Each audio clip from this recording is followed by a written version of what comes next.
السلام علیکم ورحمۃ اللہ وبرکاتہ۔ بسم اللہ الرحمن الرحیم۔ عزیز طلبہ، تفسیر کے آج کے سبق میں ہم والذین ہاجروا فی اللہ یہاں سے شروع کر رہے ہیں، توجہ کیجیے۔ اعوذ باللہ من الشیطان الرجیم، بسم اللہ الرحمن الرحیم۔ والذین ہاجروا، اور وہ لوگ جنہوں نے ہجرت کی، فی اللہ اللہ کے لیے، من بعد ما ظلموا اس کے بعد کہ ان پر ظلم کیا گیا، لنبوئنہم ضرور ہم انہیں جگہ دیں گے، فی الدنیا دنیا میں، حسنۃً اچھی، ولاجر الآخرۃ اکبر اور بے شک آخرت کا اجر بہت بڑا ہے، لو کانوا یعلمون کاش وہ جانتے، الذین صبروا وہ لوگ کہ انہوں نے صبر کیا، وعلی ربہم یتوکلون اور اپنے رب پر بھروسہ کرتے ہیں۔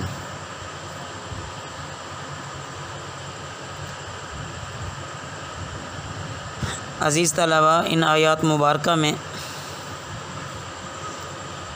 حضرات مہاجرین کے لیے خوشخبریاں ہیں کہ مہاجرین نے اللہ کی رضا مندی حاصل کرنے کے لیے اپنا وطن چھوڑا، حق کی حمایت کی، اللہ کی رضا کے لیے سفر کی تکلیفیں اٹھائیں، گھر بار، مال جائیداد، عزیز و اقارب سب کو خیر باد کہا۔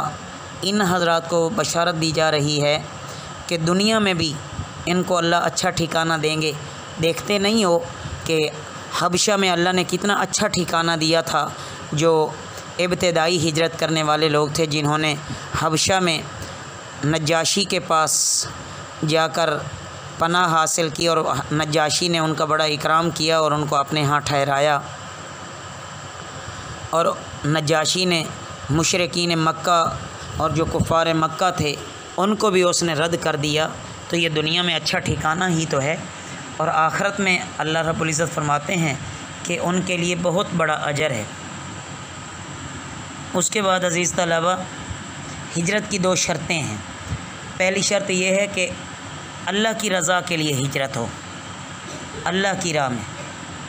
دوسری شرط یہ ہے کہ مظلوم ہونے کے بعد ہجرت ہو، دوسری شرط یہ ہے کہ مظلوم ہونے کے بعد ہجرت ہو۔ اللہ رب العزت کی طرف سے ہجرت کا حکم ہوا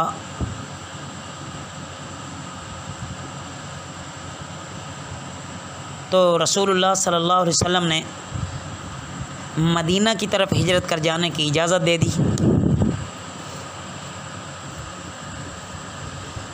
اور بالآخر ایک دن اللہ کے حکم سے حضرت ابوبکر صدیق رضی اللہ عنہ کو ساتھ لے کر نبی کریم صلی اللہ علیہ وسلم بھی اللہ کے راستے میں اٹھ کھڑے ہوئے اور گھر بار چھوڑ کر مدینہ منورہ تشریف لائے۔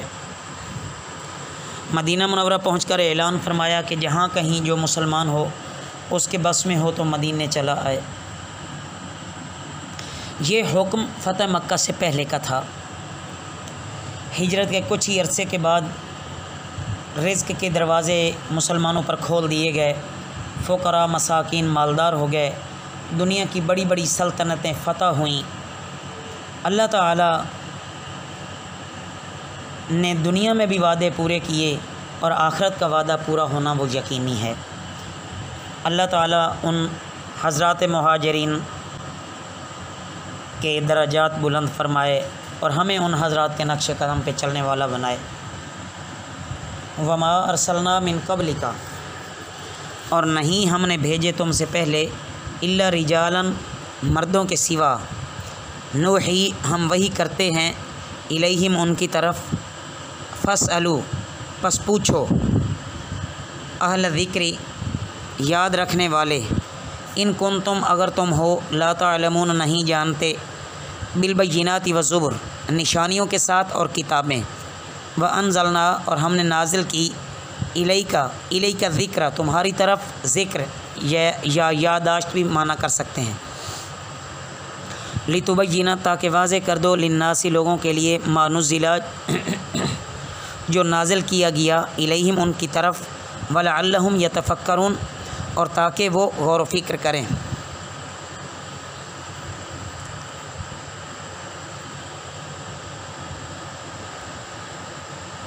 ان آیات مبارکہ میں عزیز طلبہ مشرکین کا اعتراض ہے اور اس کا جواب دیا جا رہا ہے۔ مشرکین کہتے تھے کہ اللہ کی شان اس سے بڑی اعلیٰ ہے کہ کسی آدمی کو اپنا پیغمبر بنا کر بھیجے۔ اگر اس کو رسول بھیجنا ہوتا تو کم از کم کسی فرشتے کو رسول بناتا۔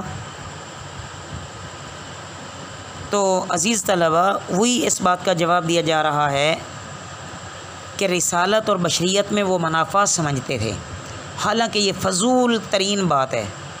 پہلے بھی تو دیکھیں نا کہ حضرت آدم علیہ السلام سے لے کر نبی کریم صلی اللہ علیہ وسلم تک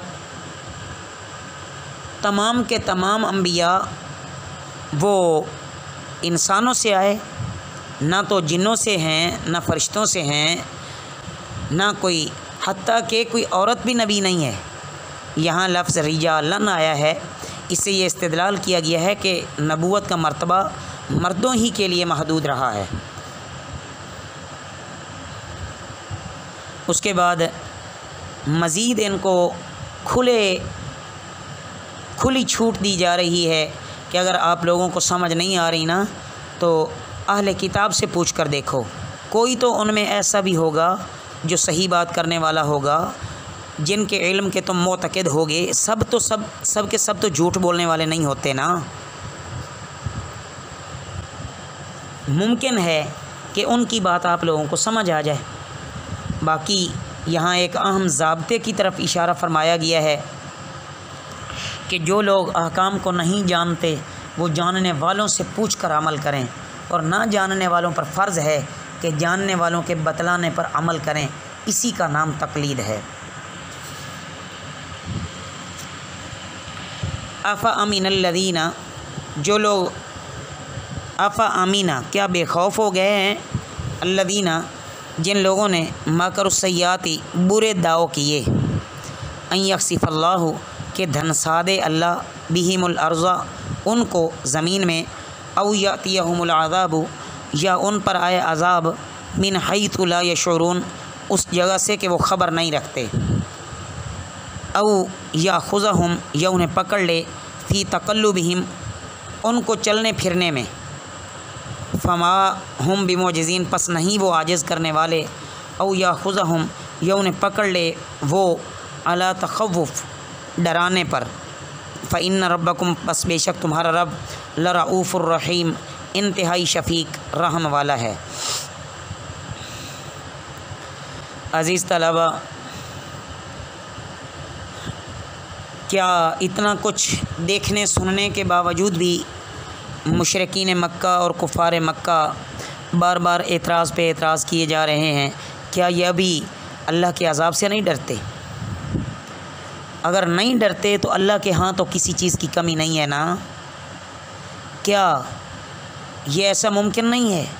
ہو سکتا ہے کہ اللہ ان کو زمین میں دھنسا دے، وہ نیچے دب جائیں، اندر گھس جائیں زمین کے۔ نمبر 2، کیا یہ ممکن نہیں کہ اللہ کوئی ناگہانی عذاب غیر محسوس طور پر ان پر ڈال دے؟ مثلاً آسمان سے آگ برسنا، اولوں کا برسنا، تیز آندھیوں کا چلنا۔ نمبر 3، کیا اللہ اس پر قادر نہیں ہے کہ چلتے پھرتے ہی کام کاج کرتے ہی اللہ ان کو ختم فرما دیں، عاجز اور بے بس کر دے؟